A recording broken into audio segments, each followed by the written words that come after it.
Hello, folks. Beautiful day in Queensland today. Typical winter now, blue sky. A bit chilly in the morning. But without further ado, for the people who wanted to know, that's the city of Brisbane skyline. Without further ado, this guest today has done an amazing job to get up so early in the morning. It's now coming up for 2 o'clock in the morning. She's on the west coast of the United States. It's been awesome. She knows her soccer, football. So she follows Spain. So we're going to be sponsoring and supporting Spain in its clash against the Argentinian team in the World Cup. So without further ado, we go straight to the top, to the Northern Hemisphere, none other than Priti Pauline. And it's a good evening to you, and it's a good morning to you. Well, good morning, good evening, good afternoon, good night, all of it. A very gracious greeting to everyone from all of us. And it's a great delight for me to introduce you to Cindy Urrutia. And she is, yes, in California. And her and I have a connection through the Akashic Records group that both of us delve into every now and again. Cindy has written a number of books, and more recently it's one called The Wholeness Reset, that captivated me, and what motivated me to reach out to Cindy through the group and say, "Hi, why don't you want to come and talk all about it and tell us a little bit more about yourself?" She has a fantastic story to tell us about loads of aspects of her life. So welcome, and thank you very much for being with us, especially at this time of the day. Thank you. Thank you. I'm honored that you invited me. I'm very excited to be here. And let's do this. Let's have an amazing conversation where we're all opening our hearts and making magic and dreaming happen today. Yeah. Well, one of the things I'd like to start off with is the dedication of your book, which really opened me up. It says, the Wholeness book is dedicated to all those who have temporarily lost sight of their wholeness. Inner truth and power. May this book help you to remember what is within you. An illuminated soul filled with light, sacredness, and grace. And I think to myself, isn't that a beautiful way of looking at whoever you encounter in the world, that they are illuminated? So that enriched my life. The words themselves just opened my heart to looking at people from that perspective. So there must be a huge story that brought you to that point, because as I read through it, I could see an awful lot of, if you like, personal development world adjectives: becoming, remembering. So tell us some more, please. Well, thank you. I wrote this book with this burning desire within me to help us all remember that we truly are luminous. And, to be transparent, I have forgotten my own luminosity many, many times. So, on the one hand, the dedication is for everyone who has walked that path, may potentially walk that path, or is ready to return. And here's the thing. There's not one return. There's many returns. There's multiple returns. So, I'm now in my 5th decade. We don't always like to talk about age as women, but I'm now in my 5th decade. And I can tell you, going through the different seasons of the soul, the different seasons of our lives, there's been times where I have felt empowered, like I'm on top of the world. I'm in a flow state. Everything's happening. And there's times where I haven't, where I have forgotten my own power, my own divinity. And some of it has just been me forgetting. Some of it has been life lessons. So much of it has been inspired by my own experiences, as well as what I've seen around me, what I've seen, people going through. Ever since I was a child, I was extremely observant. I would always pay attention to people, their patterns, why they were acting a certain way, what their feelings were. So I've always had this curiosity for understanding. But within this curiosity, there's also a compassion for, oh, we all make mistakes. Oh, we all sometimes forget. And sometimes we're our harshest critic. And when Yeah. we're our harshest critic, that's when it's hard to remember that we are a luminous soul. And there's something that I want to share that actually I had thought about it, but I had not given words to it until I wrote the book. Mm-hmm. Is this idea that you cannot hide from your light once you understand and see your light. And this isn't an original idea. It's actually something I built upon. I know many people are familiar with Marianne Williamson's A Return to Yes, Love. yes. And she has that famous quote where our biggest fear isn't that we're inadequate, but that we're luminous, right? So she talks about this idea that we're scared of our own luminosity. And and that's on the more spiritual side. On the more psychology, sociology, personal development side, Brene Brown talks about how we feel shame, and because of shame we hide.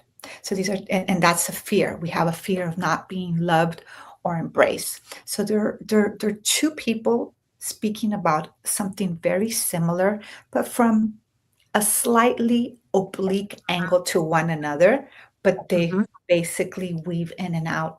And as I sat with some of these ideas and also my experiences, I said, but wait a minute, I think we can give it a little bit more nuance, because it's not just about being scared of our own light. It's not just about the shame that we all sometimes experience or feel. But once you see and understand your light, you can't hide it. You cannot hide from your light. Mm-hmm. You can hide behind shame. You can hide behind fear. You can hide behind pain and all these other layers upon layers, but you cannot hide from your light. And that's why when we understand that, we understand our own luminosity.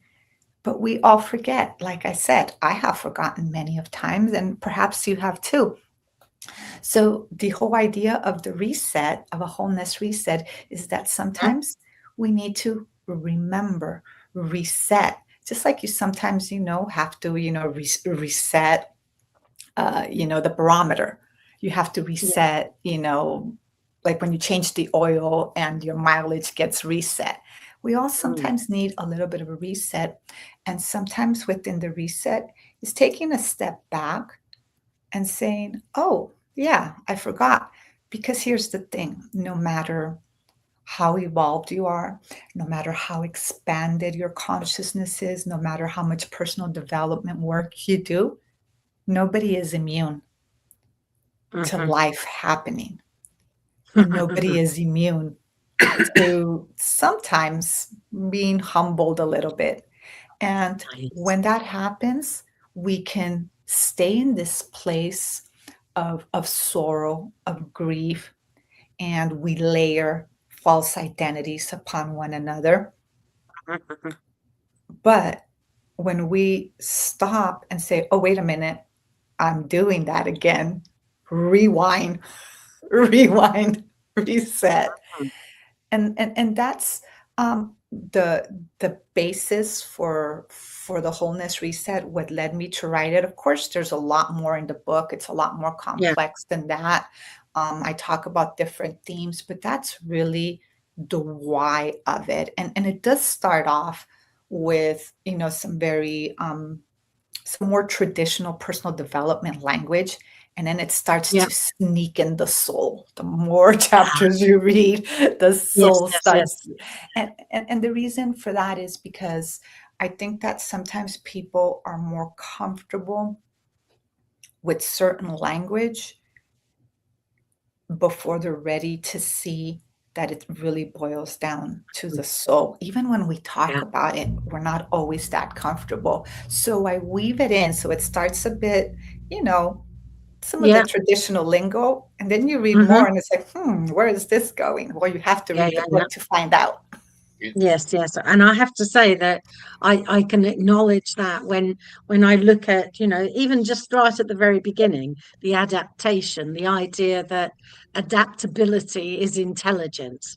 Whereas, you've pulled out a couple of shall we say, archetypes, modern day archetypes, the achiever, the pleaser, the caretaker, the rebel, the expert, and the invisible one.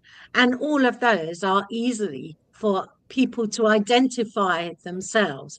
And within both of them, you put the, if you like, the shadow side and the light side, and they're all together in a couple of sentences, and it just brings focus to for somebody who acts in a particular way or predominantly acts, that they can identify with it. So everybody's in there without having to go into massive detail, and it's contained within 1 or 2 pages. And I can see definitely as you go through the book that there's an awful lot more. And I love the way that you've brought the soul perspective into the book. So as I've had a good delve into it, let's talk a little bit about the soul's perspective in all of this and how you've uh, narrated it for the rest of the world. Thank you. So my belief is that the soul's drive is to grow, to expand, to learn. We all want to be learning and expanding. That is the drive of the soul. But within this drive of the soul, we're in relationship, we're in consciousness. So within that, we also have to learn how to navigate this world. So when you talk about the idea of adaptability, adaptability is neutral, but it has a shadow and it has a light. So if you adapt out of fear to people please, to fit in, that adaptability hurts you and you start to layer false identities. That's when you become the people pleaser. And what you're doing is you're shielding your light because you're not shining it. What you're doing is you're adapting yourself to fit in to a circumstance or person based on what you think will give you some sort of approval, validation, or connection. So that's one form of adaptation. Another form of adaptation is adaptation for connection, meaning, okay, well, you know what? We're doing a podcast here together. And so, in one way or another, I need to adapt to this environment. So, and I'm making this very simple, right? This is a very simple type of metaphor, but I'm coming in to your space with the intention of us having a conversation, with the intention that I'm going to respect your space because you have been kind and generous to invite me. So there's some adaptability going on, right? I'm here adapting to this space, which is different than when I'm in a different space. But my goal, my intention is to create connection, not to be pleasing to be accepted by you, which is something I could do, right? I could give you whatever answer you might want. Could say whatever words might sound right or pretty, but that's a little bit one dimensional. And there's nothing wrong with that if you haven't learned yet that, you're people pleasing and there's more. And the reason I'm saying there's nothing wrong, because sometimes you don't know what you don't know. But once you start to know, there's an alternative. So then you could say, no, I am here adapting to your space to create connection.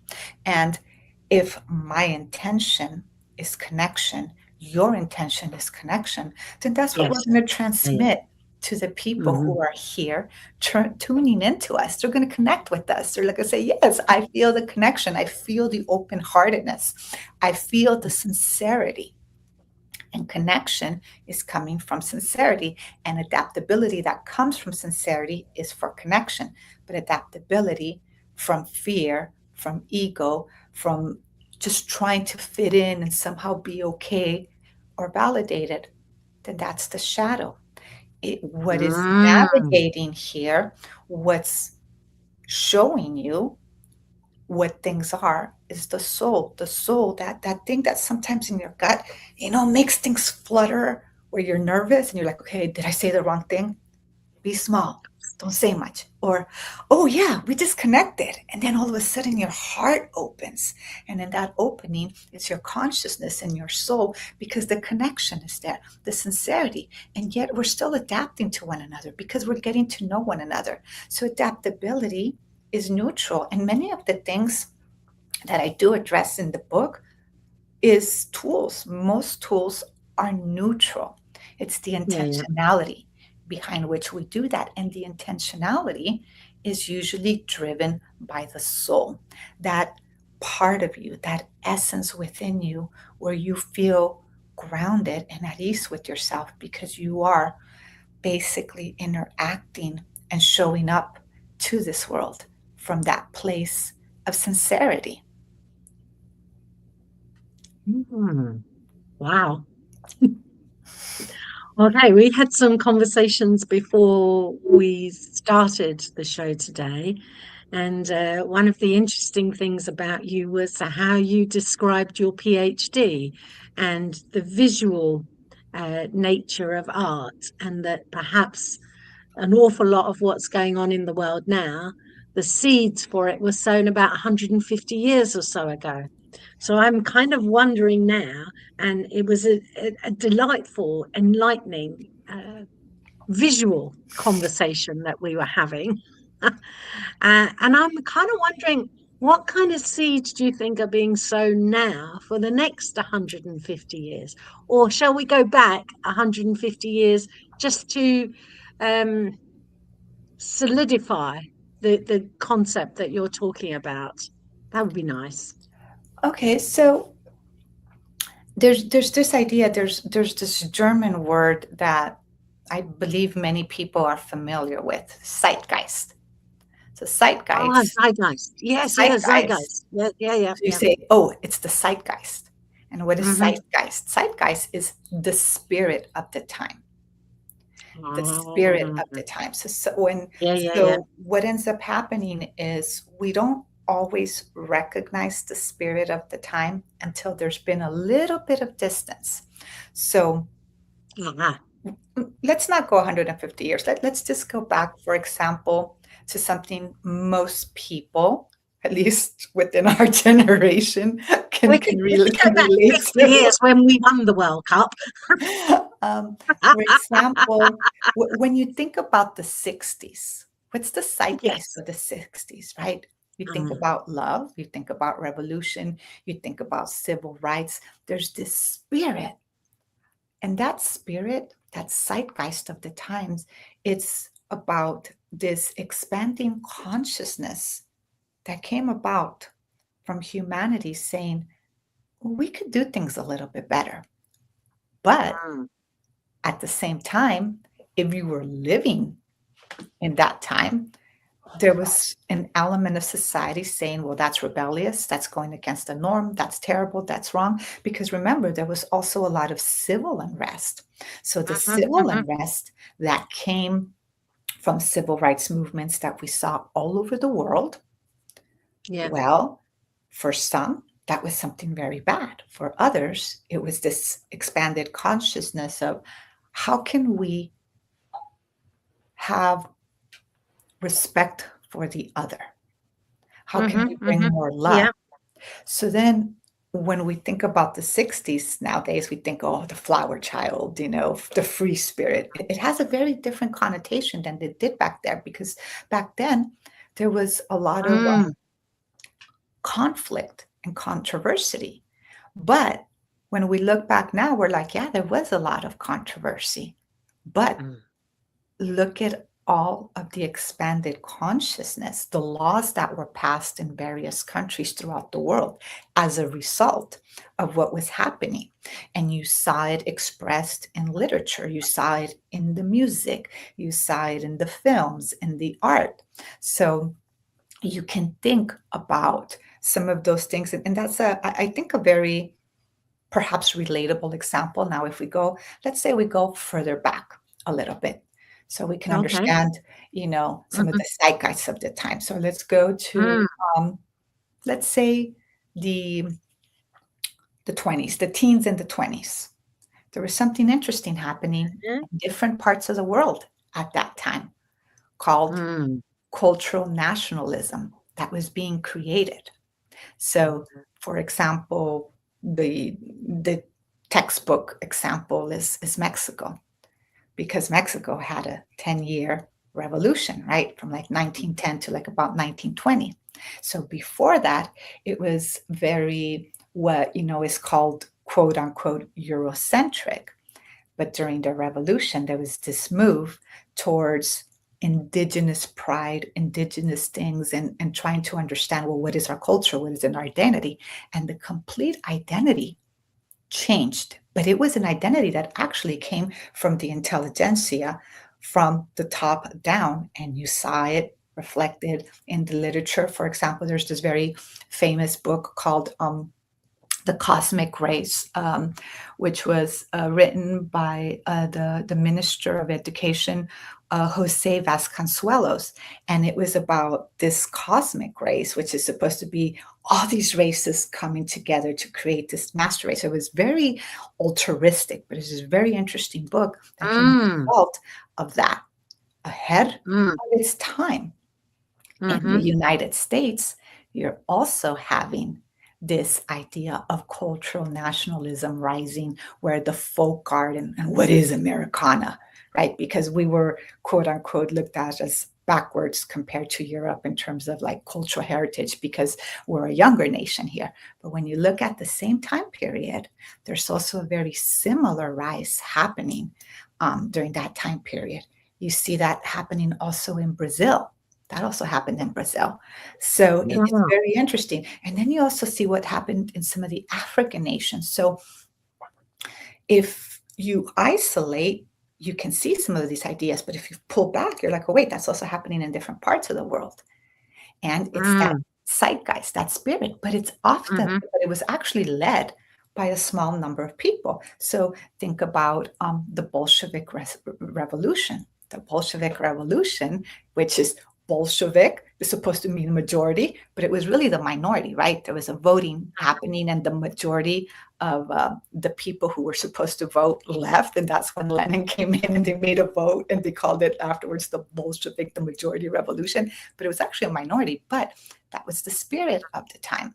And good things came out of it and bad things came out of it. But what you see with all of these periods, and you can track it within the politics, within the art, within the literature, is that these ideas, and those ideas are part of the consciousness of the time. So we can always go mm, back. Now, moving forward, mhm, certainly, there are a lot of ideas that are circulating, especially within spiritual circles of what's to come yes, next. So I'm yeah, not going to talk about those because I think everybody else does. So I'm going to go on a slightly different angle, and I'm going to say AI. yes, AI, let's go for AI, yeah, AI is already transforming how everything is being done. yes, Even the streaming service is partially AI, right? But you don't think of it as AI because it's not ChatGPT. So some of the things that we're going to see happening, and some people are actually starting to talk about this, is consciousness. how do we bring consciousness and ethics into AI, and how is AI actually going to affect the development of us as a humanity? Now, there's people with a lot of doomsday type of prophecies, and there's people who are saying, no, no, no, no, no, no, no. Actually, look at the big picture, because AI is here. It's not going anywhere. Yeah, that's right. Mm-hmm. But if you're looking Yep. at from a very doomsday perspective, then that's your consciousness. Now, we need to have ethics. I think that the European Union has been moving towards passing laws so that the use of AI is ethical. If I'm not mistaken, Priti, you're in Europe, so I think you might know more about some of those laws than I do here in the States. But I do know that the union has been pressing forward with certain regulations for the ethical use of AI, and Yeah.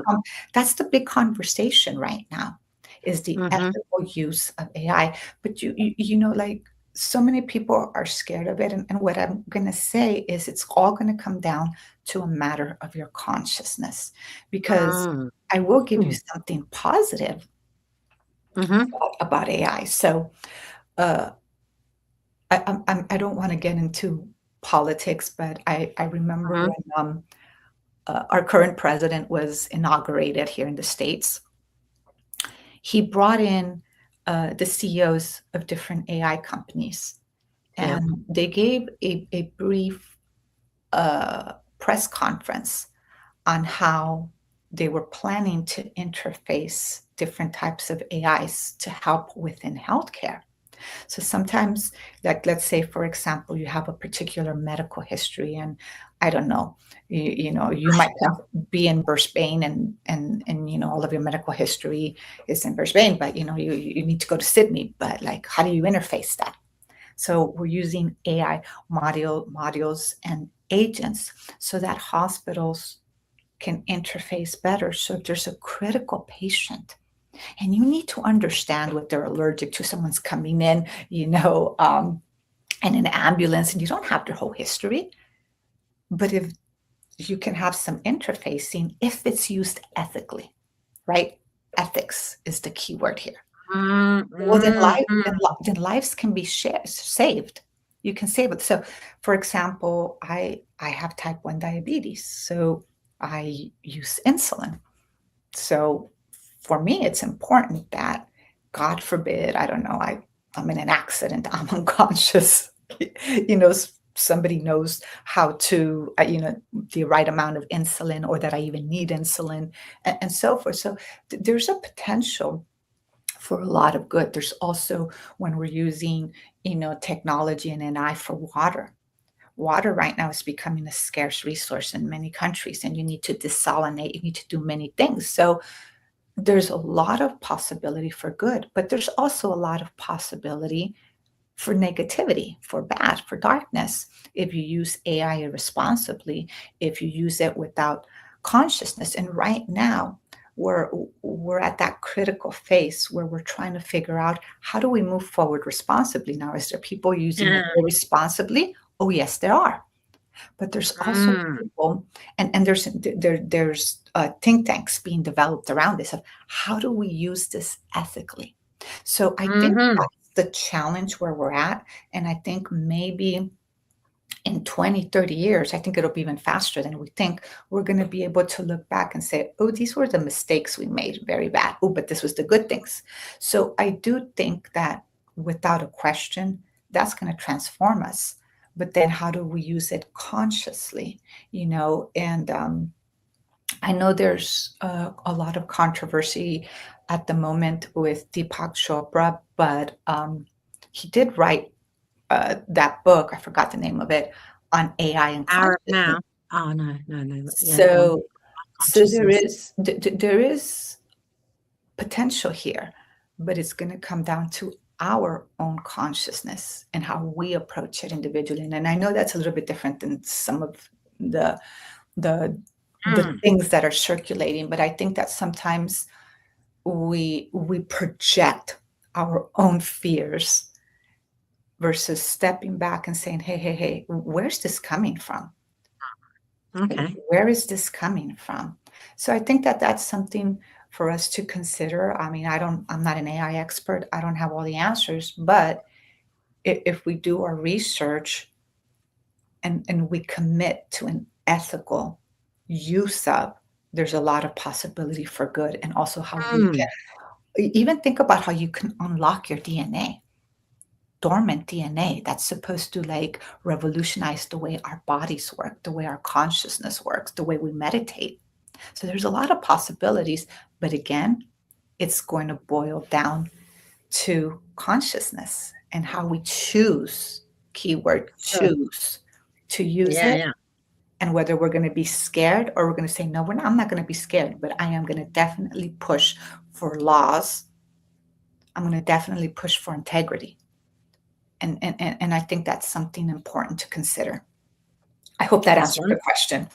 It does, it does. And I'm also thinking about Jeff is particularly good recently at putting things to AI and coming up with jingles and making poetry sound wonderful and then coordinating it with the pictures. So it's been beautifully adapted, certainly with the new jingle that we've got for Dreaming the New Dream. And that's something that I wouldn't be able to do. But I've also noticed that I've tended to lean towards AI and different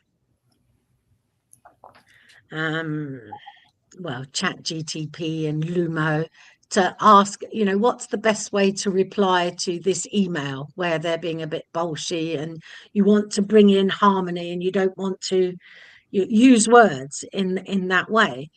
So I've seen a good side to it, but I've noticed also in all of your readings throughout the book, there is the light and the dark that are there all the times. And what one might consider ethical these days, in 10 years from now, could be, oh,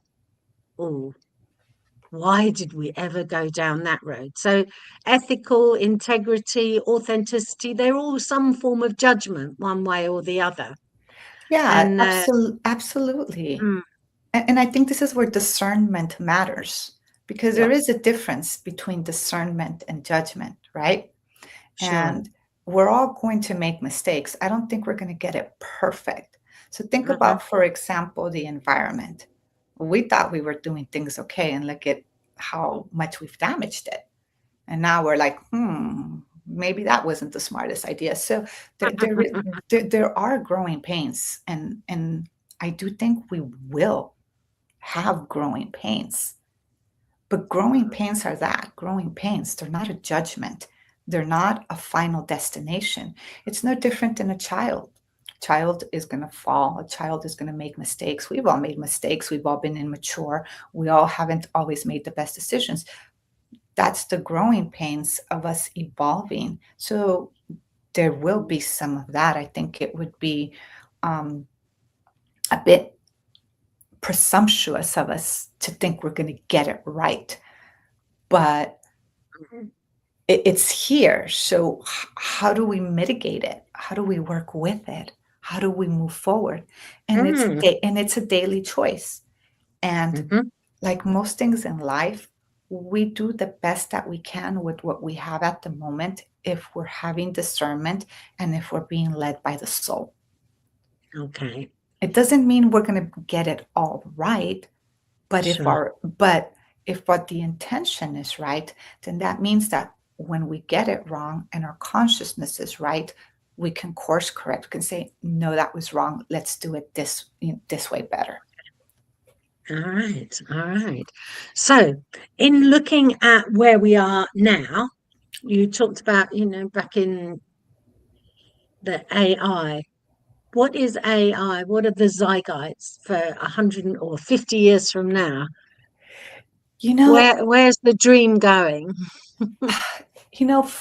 for me, the dream is that we actually use all of the information, because AI is a big bank of information, It is, isn't it? It's huge. to preserve knowledge so that knowledge isn't lost, but also within this bank we have the capacity to advance science and technology where we can eradicate some diseases. Now, we do know some diseases come from the soul, obviously, but there's also diseases that come, from, for example, germs or what have you not. We can improve medicine in an ethical way. We can make the planet greener. We can do things that actually are supportive of the planet and people, where we have the resources, where we can actually eradicate poverty. Now, that sounds a bit big, but why not? Why not eradicate poverty? Why not have people living a decent life? Why not everybody have access to food and the distribution of food? Because it's not always just the food, but it's the distribution, it's the access. So why not be able to use this database to help us create solutions for just some basic problems like food, water, the planet? I mean, just whatever your beliefs are on COVID, we did see, for example, in Venice, the water get cleaner because people weren't out there polluting it, right? Yeah. So we have the capacity to reverse some of the damage that we've made to our planet, to Gaia. We have the capacity to unlock parts of our DNA. We have the capacity to further research that can positively impact people's lives. So if we're talking about a dream of how we can use technology, and AI is part of the technology, that's part of it.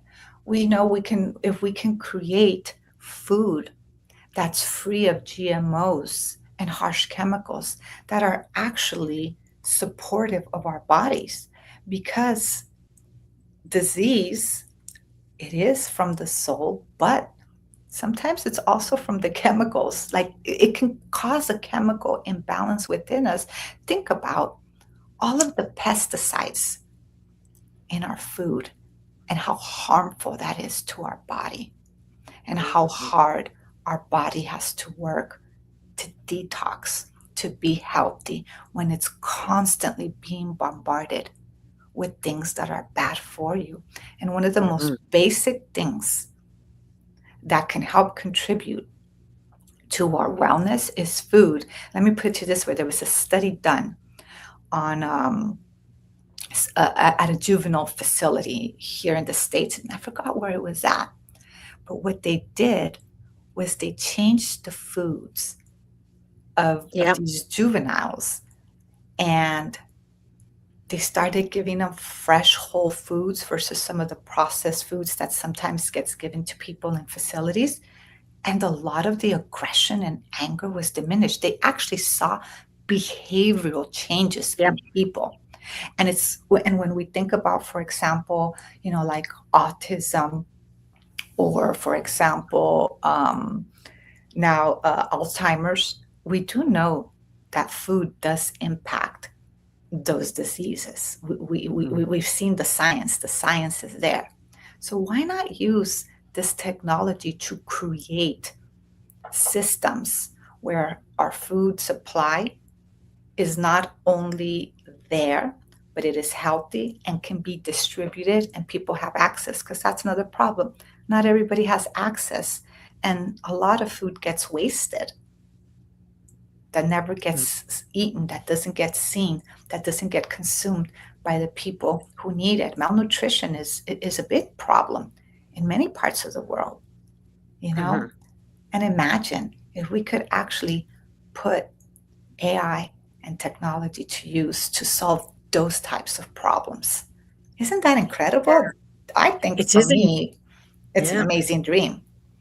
But there would be a multitude of answers then, because there's just there's a multitude of ways of looking at the problem in order to come up with the solution. So it's not just going to be one. And then there'll be debate upon debate as to which is the solution to opt for.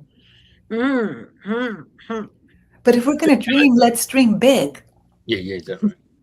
Just going to throw something in there. Yesterday, Yeah. in our North American show, we had Australian astrologer, and we had the transits of United States, UK, and Australia.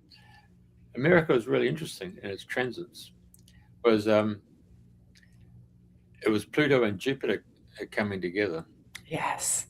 and it was bringing out new ways of communication and travel. They were the two big things that was coming up. And for America, it was about humanitarianism, peace, and it was based in Cancer, and it was all about coming back to itself. So it was going to come back to family, as in America itself. So it was releasing all the other conduits that have been going out into all these different other NGOs or United Nations. Cut, coming back to the family of America and rebuilding America for its renaissance. It was pretty awesome. Yeah. Yeah. But many of us are doing that individually and in a national context. I mean, Britain has removed itself from Europe so that it's coming back to be England, Northern Ireland, Wales. So there's a lot of that permeating throughout the world, that we are all cutting off to individualize ourselves in order to be giving the collective. So I'm in relation with the two of you at the moment, but I'm also just being me. So when I'm being me is the best way I can be with both of you. True. I mean, the thing is that it's about evolvement, and evolving was as an individual, but as a nation. But we were assigning our rights to people who we hadn't given agreement to, or a tacit agreement. Yeah. So those unelected individuals were playing with our own sovereignty. Yeah. And I think that is the largest place of awareness and consciousness for us right now, because we all do doom scrolling, for example, right? We disassociate, but when we're coming back to the individual, you don't have a choice but to be with the individual or to be with the family. And I think there's a tension, right?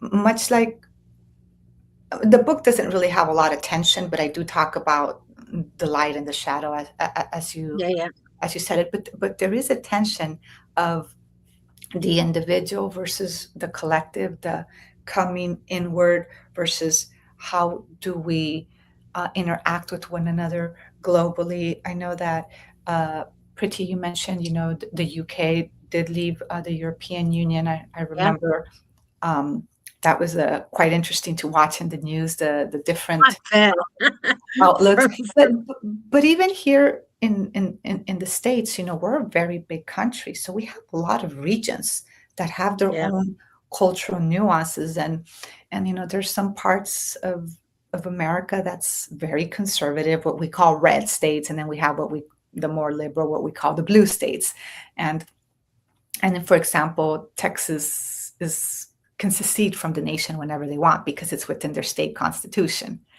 And there's been talk of that. And there's been talk of, for example, California, Oregon, and Washington becoming its own type of confederacy, where we're like, well, these states are different than those states, and we don't necessarily relate. And then, there's a push and pull where people are like, no, we're part of this larger country. And then there's people who are saying, no, we need to be independent because the rest of the country is X, Y, Z.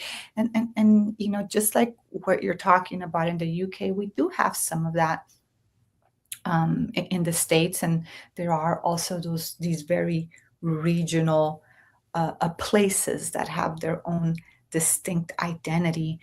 And on the one hand, it shows that push, that move to come inward, like you were saying, Jeff. On the other hand, there's also this tension of like, how are we part of this larger whole?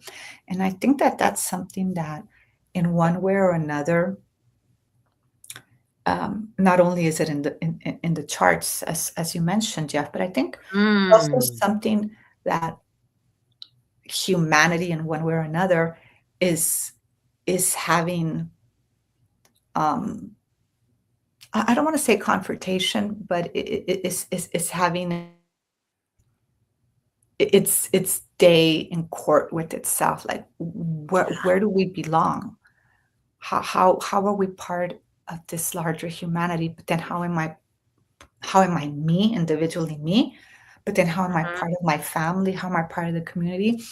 And we live right now in a time that's fascinating where we're in three different countries, we're in three different continents, and we're Yep. interacting, but then we're all individual people. So how do we make all of that happen? And I think that that's what we're traversing right now. And it's Mm. interesting because I think it's also part of our evolution and how we can consciously hold the energies, or at least are learning to hold the energies, the space for being the individual, being the family, being the region, but also being part of this larger whole. Because just think Mm. about this radio station. It's reaching Yes. different continents, different countries. It's individually connecting people with this larger whole, but somehow touching everybody individually, because that's our intention. So Mm. it's really quite fascinating. And 100 years ago, this would have seemed incredible. So on the one hand, it's a challenge, but on the other hand, what an amazing challenge to have. Mm. True. I mean, it's communication. I think that was really, really interesting how it came up in the charts because Yeah. um, your president, he come out and says it's fake news. And, there's people in the past, like 20, 30 years ago, would say, oh, the media was lied. And they had no um, repercussions to go back and get a remedy against them because of the sheer cost of going to court for defamation. Yeah. So we've seen constantly in America this whole regime of confrontation and paint a picture that's completely oblique and it's the narrative is completely false. And then all of a Yes. sudden you've had this World Cup and the World Cup's been awesome because the things that have come through on Oh, social wow.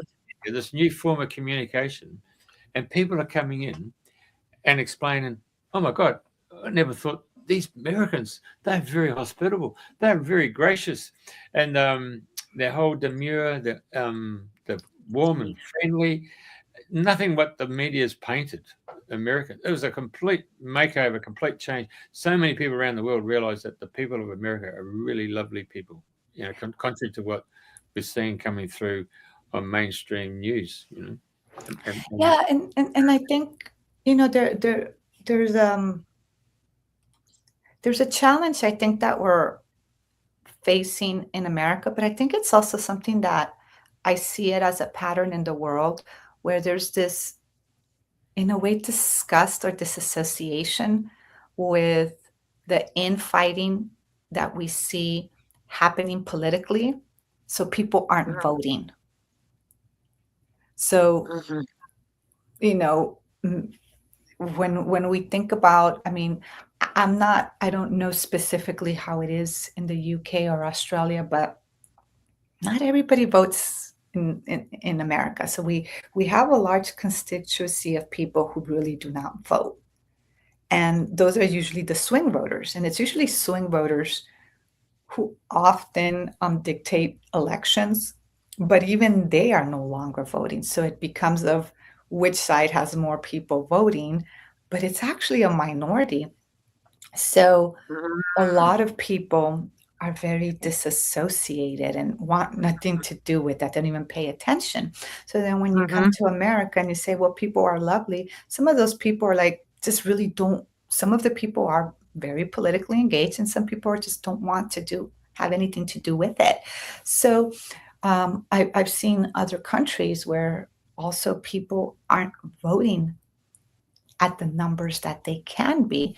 So then what ends up happening is that, yes, you have elections, but sometimes those elections do not always reflect a populace. And I think it's tricky because there's this, I mean, even myself, when it was time to vote, I remember being at the ballot and just looking at the ballot and seeing, oh my God, these are my choices. What do I do? You know, I remember being there and literally feeling so disaffected and so disappointed at my options. Okay. Yeah. And They're all characters out of Disneyland, isn't it? Disney World. And I know I'm not the only person who felt that way. And so I think what ends up happening is there's people who get very passionate and are addicted to the drama, because drama's addictive. Yeah. They're addicted to it. So that's what you see in the news. And then there's people who say, you know what, I don't want to have anything to do with it. So like, for example, I went to, I was in England 2 years ago, and I just thought the people were absolutely lovely, because you hear about, like, I've heard stories about London being dangerous and gangs and all of these things. And I felt perfectly fine and safe when I was in London, you know. And then but I did spend most of the time in the country. I had traveled I went to Glastonbury.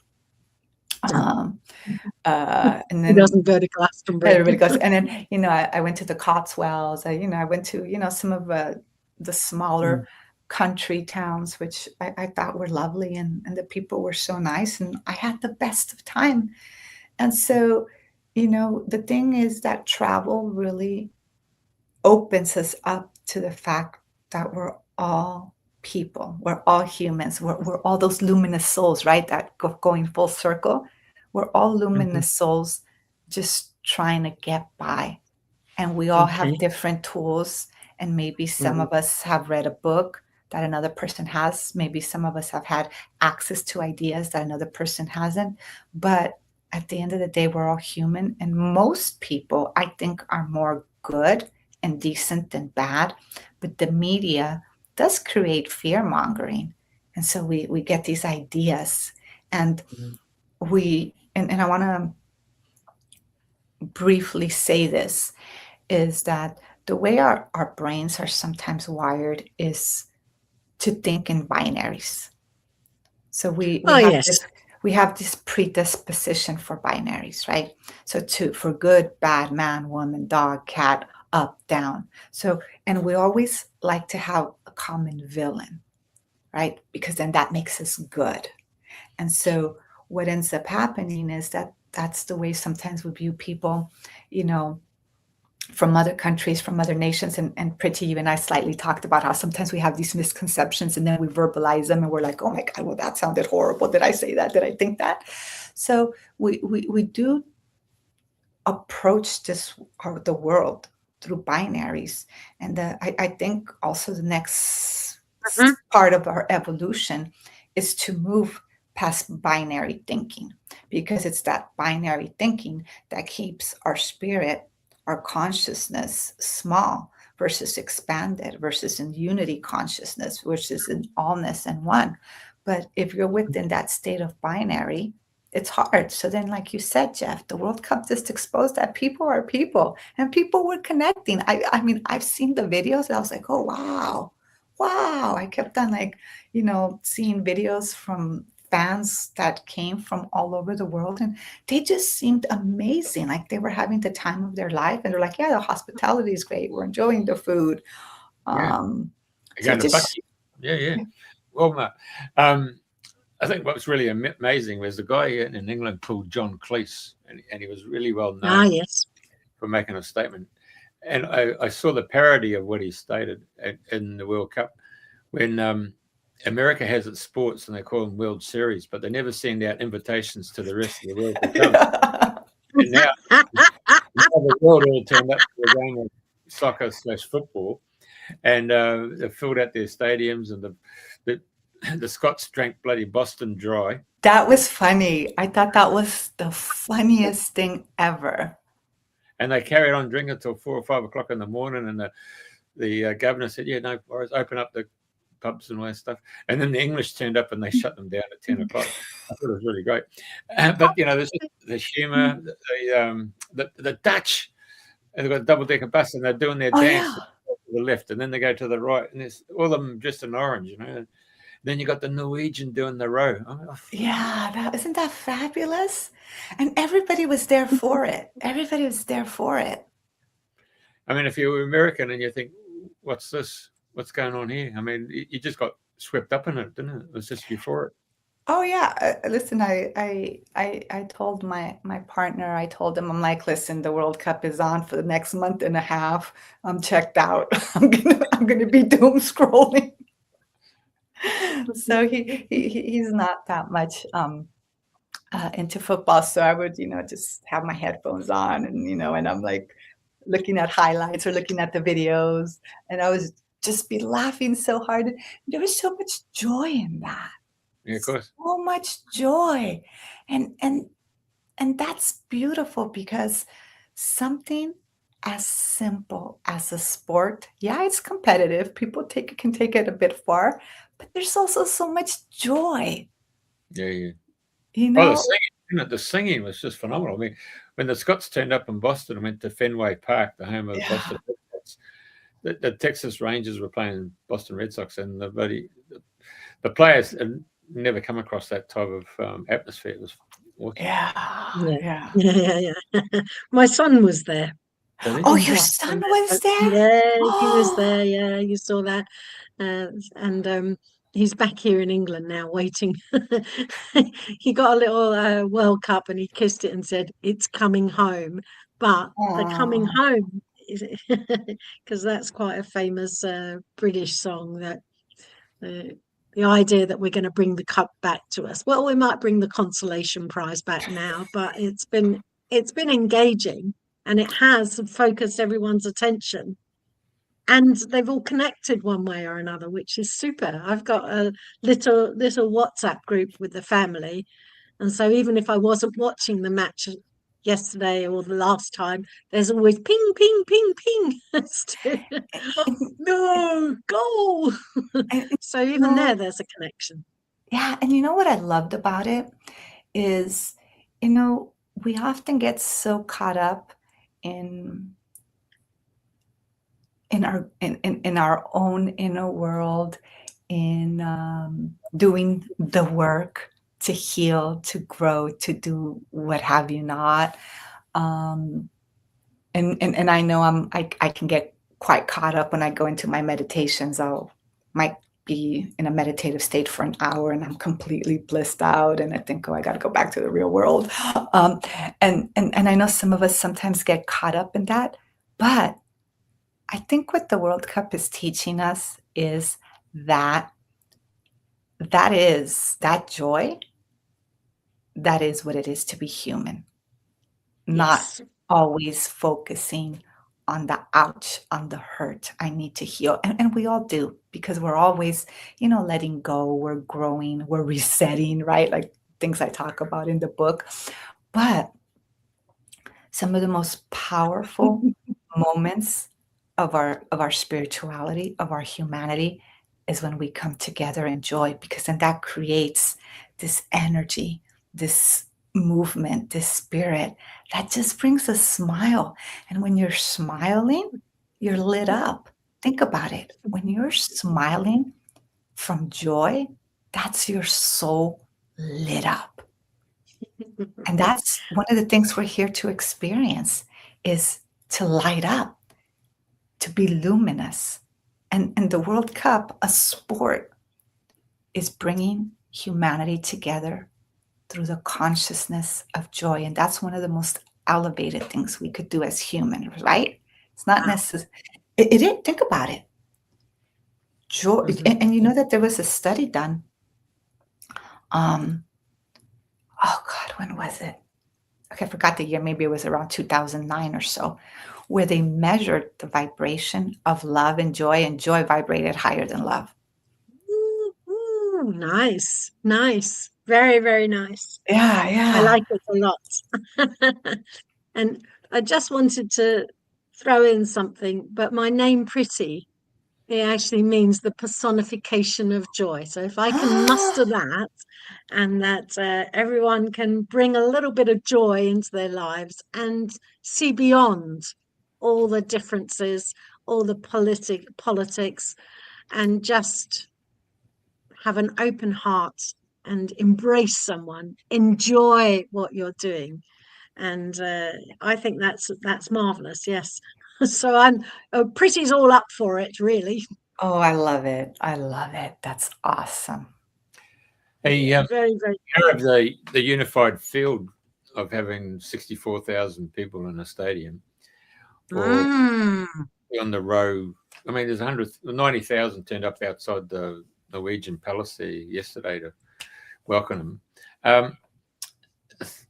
Where was I going with this? We had a guy 6 years ago. His name is Bam Bam. He's Indonesian guy, engineer by trade, and him and a group organised a sit-down meditation in Jakarta. I think it was close. Yeah, I might be wrong there. It might be 1 million or 2 million people turned up, and they went into a big, huge spiritual meditation, and they really created this energy field. And the reason they did that was to they had an issue with the president Suharto, who'd been entrenched there, a bit like Marcos, and things could get right out of hand because people who have been in power, it makes it very awkward to leave a sense of power. But the overwhelming peace that came into that big unified energy field around Jakarta made it that much more easier for that guy and his family to vacate the presidential palace and allow the JYK, whatever his name is, they just had such a big hyphenated long name, they just abbreviated it to the first letter of his three names. So there was the power of what an energy can do in terms of transforming a nation. Yeah. I mean, quite often you see those big, huge, charismatic churches that you got in America there, and you've got a conductor, and you might have 10,000 people in that auditorium, and they're reading from a book, and that guy's conducting that energy, and it's no different to the folk in Persia doing the same. So it's an interesting battle of spiritual warfare taking place.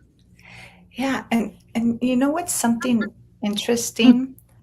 Just a little bit of science is, we all have these things called mirror neurons. And what that does is that we mirror one another. So often, if you're walking down the street and someone smiles at you, and all of a sudden you automatically smile back, or maybe you might be one of those people that look off to the side and say, "Don't look at me." But the majority of the people, if somebody smiles at them, this genuine smile, you're going to smile back. It's a mirroring. And it's actually part of how our neurons, this is actually part of how we're wired, how our bodies are wired. And our energy also reflects that. So when you're creating these big stadiums, right? People are joyous and they're laughing and they're just having a good time. They're all mirroring one another. And then you're creating this big unified field. And it can actually be measured. And it's so amazing to consider how we can actually impact one another through something as simple as joy. And it's not just in that moment, but you're transmitting it also all over the planet. And as you leave, and the next person that you meet, I mean, look at it. We're talking about it. We've seen the video, and we're talking about it right now. That's how far that energetic field, and it's like the butterfly effect. This is, and it's really interesting because, there's a lot of correlation between, string theory and different parts of sciences, and we're learning about consciousness and spirituality and how they're intersecting more and more. And I think it's quite fascinating when we look at it from this like multi-dimensional perspective, and we can be in awe of the power that we have both individually but also in community when we come together with that intentionality of fun and joy, because it changes things. It changes things, and our spirit wants to be joyous. It wants to shine. And so if you go like mainstream media, it's like the mirror is being reflected back on them for all their fake components that they've done in order to get eyeballs or ears watching or listening to their industry.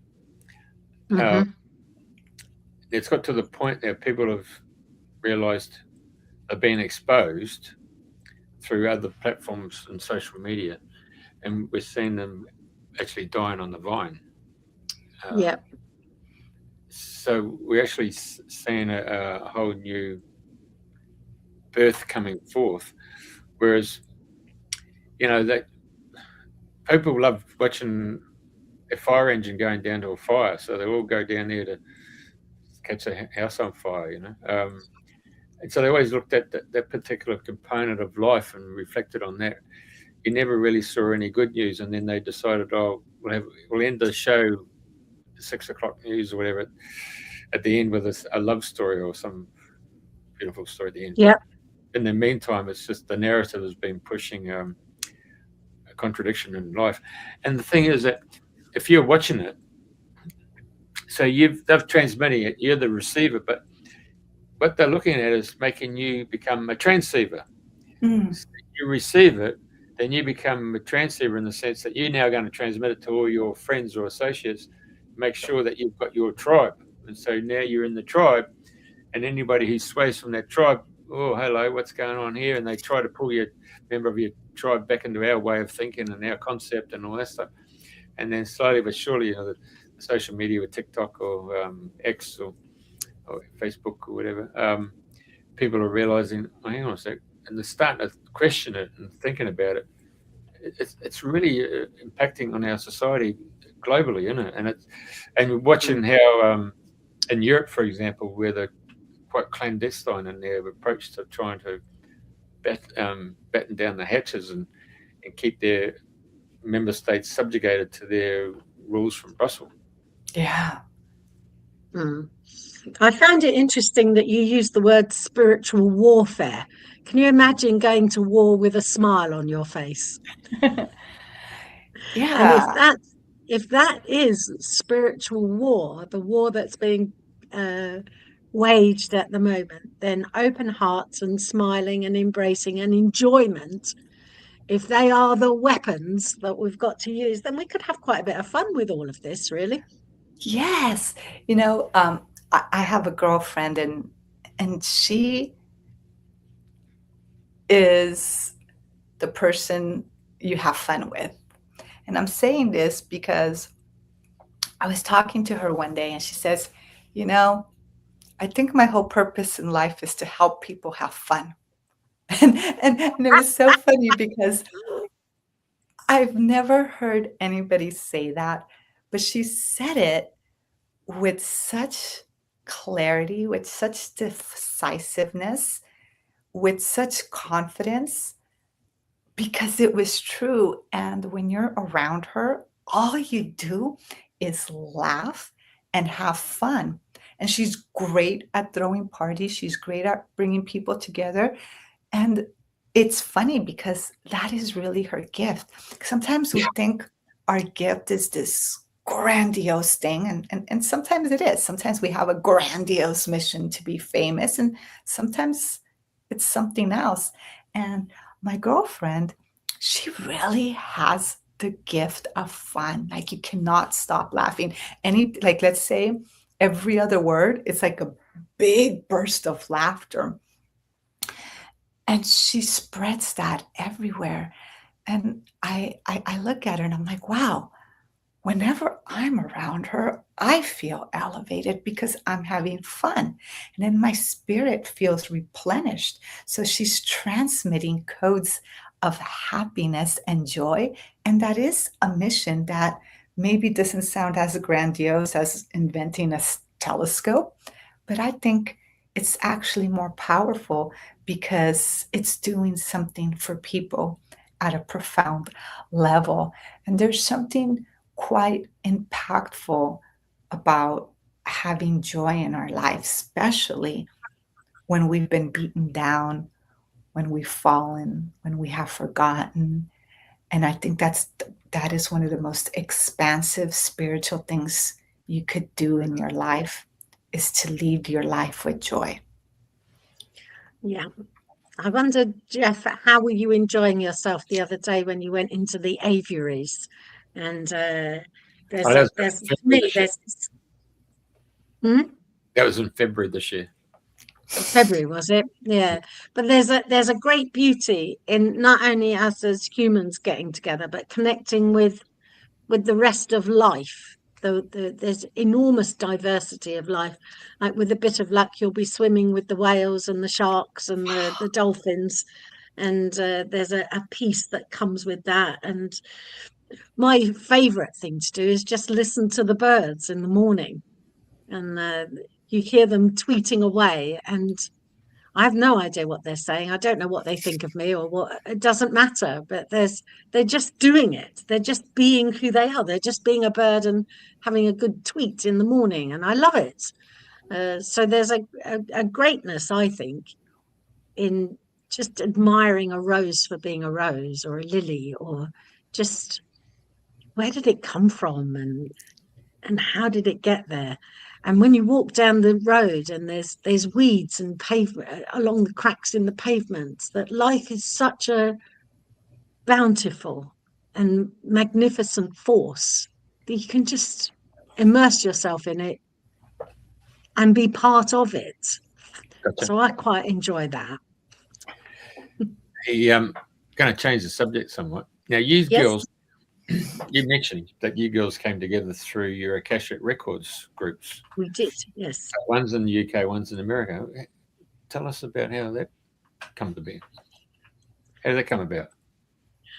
Well, it was through a guy, Adrian, and he was putting out Akashic Records training, and I maybe it was a couple of years ago I started doing that. And he, yes, used technology like we're doing now, and did some Akashic Records training together in a big group. And then afterwards, subsequently, came the WhatsApp group. And neither Cindy or I know if we were both on the original training, but we think we were, because we've had that connection for quite some time. So probably it was. Yeah. And then people joined in, and the group itself was very, very supportive. Well, certainly was for me quite some time back, when my ex-husband fell off a ladder and broke 9 ribs and had bruising on the brain. And the only reason my eldest son phoned me was to find out about legal aspects of things. And he only phoned me because I believed he thought he was on the verge, the cusp of life and death, whether he'd live or he'd not live. And he was in a coma for 6 weeks. And at that point, the Akashic Records group just stepped in with completely unconditional love, unwavering support, and sustained me while I was helping and sustaining my son and his father and their wider family. Something that was quite unexpected to me. So that's our connection. That's how the group itself has come to support me. And I'm sure you've got your stories too, Cindy. Well, yes. So I decided to take the course for no other reason than I thought it was going to be fun. So it's kind of how how I sometimes decide things. So I've I've been doing energy work and have Mhm. multiple certifications from, I've been doing this for many, many years. And every time I decide to learn a modality, I don't go in with the intention of having a business around the modality. I just do Mhm. it because I think it'll be fun and I might meet interesting people. So every time I've taken some type of course on something, I've met incredible people and it's become very expansive. So, like, for example, about 15 years ago, I decided to become a Reiki master again because I thought it would be fun. And I met incredible people. And I don't necessarily advertise the services because it's not Mhm. necessarily a business that I do. I do it mostly for myself and to share energy with family, with friends, with the planet, and so when Adrian's course came up, I was not quite sure if I was going to do it, but I said, "Oh, that sounds like fun. Why not?" And so I've stayed in the WhatsApp group. I'm not always Mhm. as active as others, but I generally pop in and check in. And Priti is a name that I've seen come up over the last, I think, 2 years. And I shared my book also with the group.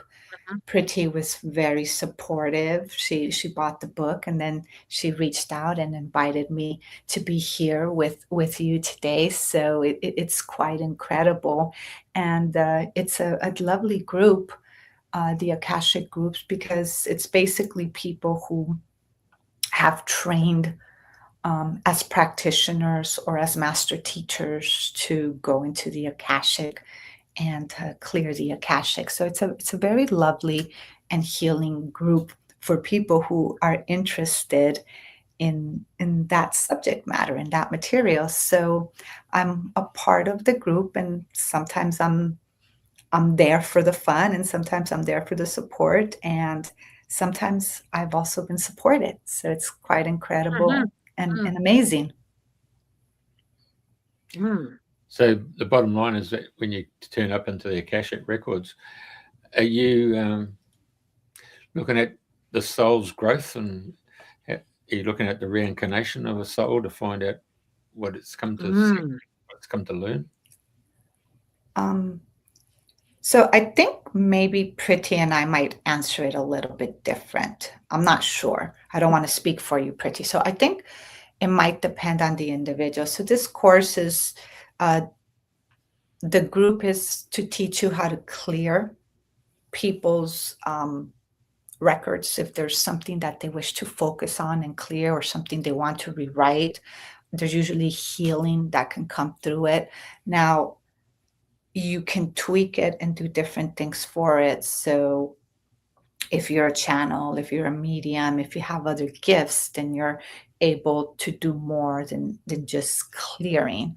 So I don't always talk about that this is something I can do, but I am able to, if it's for the highest and greatest good, is see into people's bodies and see into lives, or and other things, if that's something that the soul has agreed and is okay with me seeing, and I'm able to do certain things that maybe another person doesn't, but then another person might do other things and take that specific training and tweak it to whatever their gifts are. At least that's how I approach it when I do it for myself, or for a friend, or for someone who has asked. I'm not 100% sure how Pretty approaches it, but I think there's kind of like a baseline, and then people tend to tweak it in different Mhm. ways. I don't know if that's the way I would explain it for myself, but Pretty, how would you explain it for you?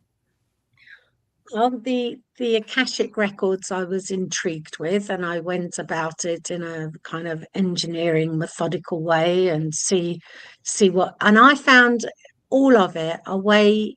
in which you can get more language and more connections with other people because you have a particular way of approaching it.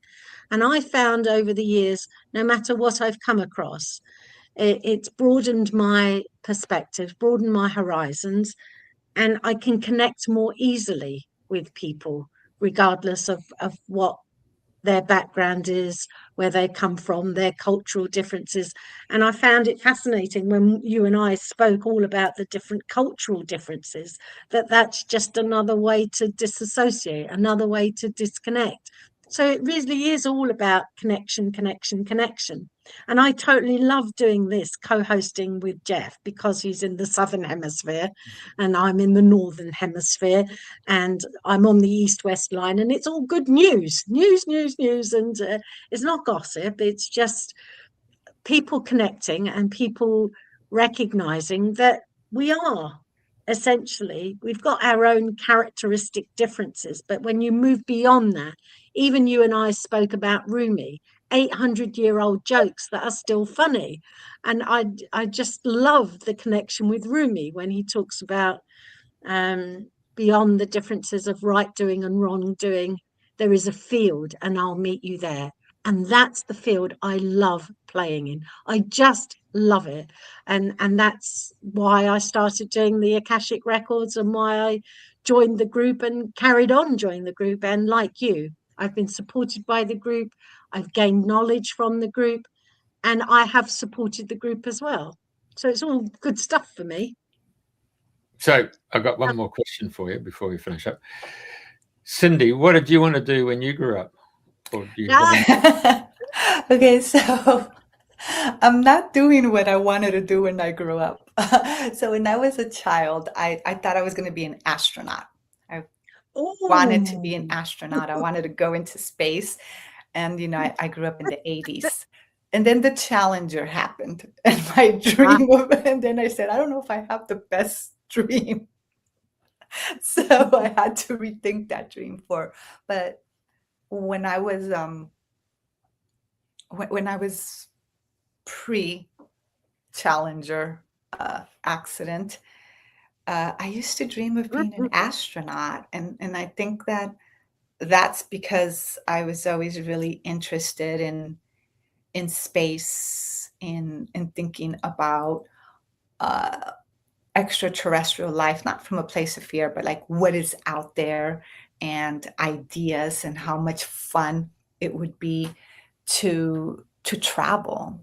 And I do enjoy traveling now. So that was my big dream as a child. And then when I saw the tragedy, something in me kind of contracted, and I had to loosen it up. And then after that, I decided I wanted to be a lawyer, but then I realized I wasn't very good at arguing, and I don't really necessarily enjoy the glee, because you have to have a certain, it's not about conflict or confrontation, because we all need to deal with conflict, but there's a certain glee that I think sometimes comes with, like, sometimes being a trial lawyer. And that was a dream for a minute. I realized, no, I don't think that's quite me. So I was a little slow in figuring out what the dream was.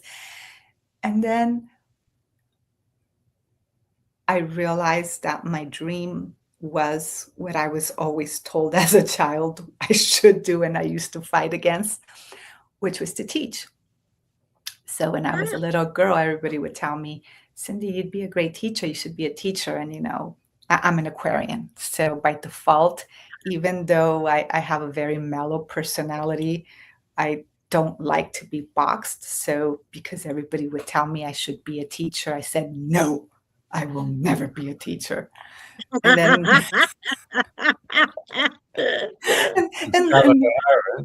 and then after I got through my different dreams and figured it out, I got a Ph.D. and guess what I was? A teacher. A teacher. You know, I was a professor, but what do professors do? You teach. So your professor's just, in my opinion, a fancy word for just being a teacher. So I was a teacher. I was a professor. I taught for several years.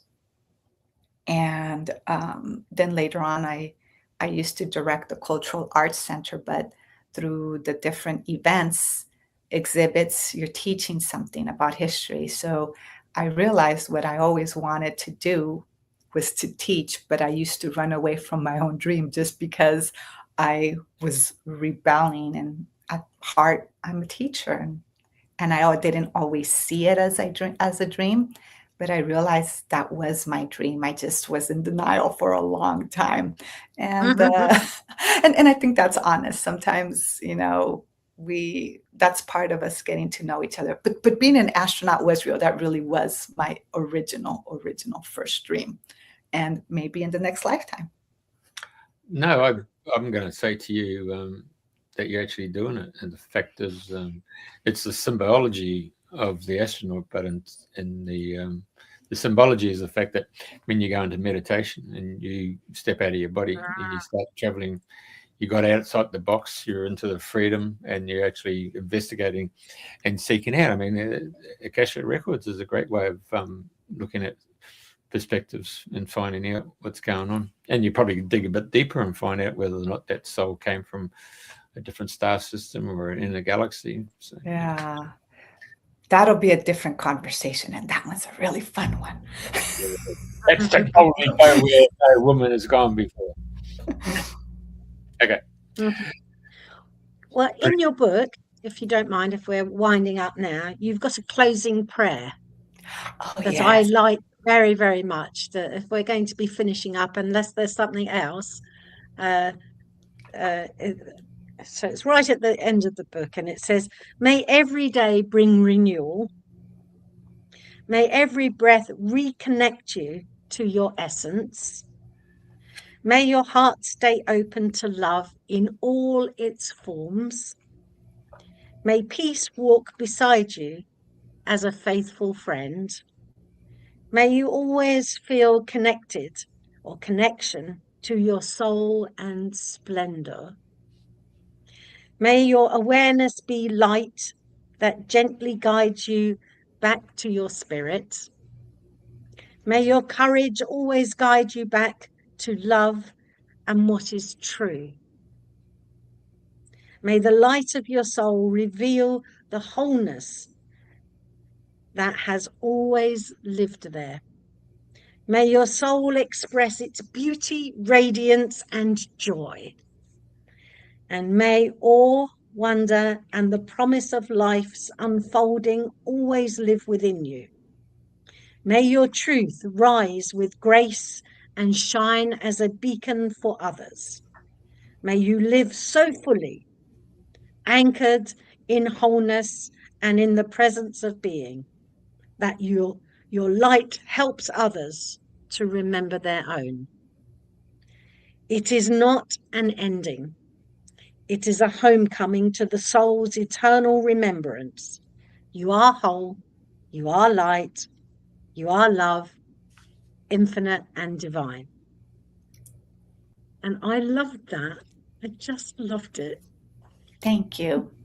Thank you. I really, oh my God, I'm getting emotional. I really wish that for all of us, because we forget, but we are all worthy and deserving of embracing, receiving, and living that prayer. And that is my wish for all of us. And I'm very, very happy to mirror it back to you. Thank you. Very good. Love you. Love you both. Thank you for coming on. And Thank you. And thank you. Thank you for having me. And thank you to the listeners. Thank you, everybody.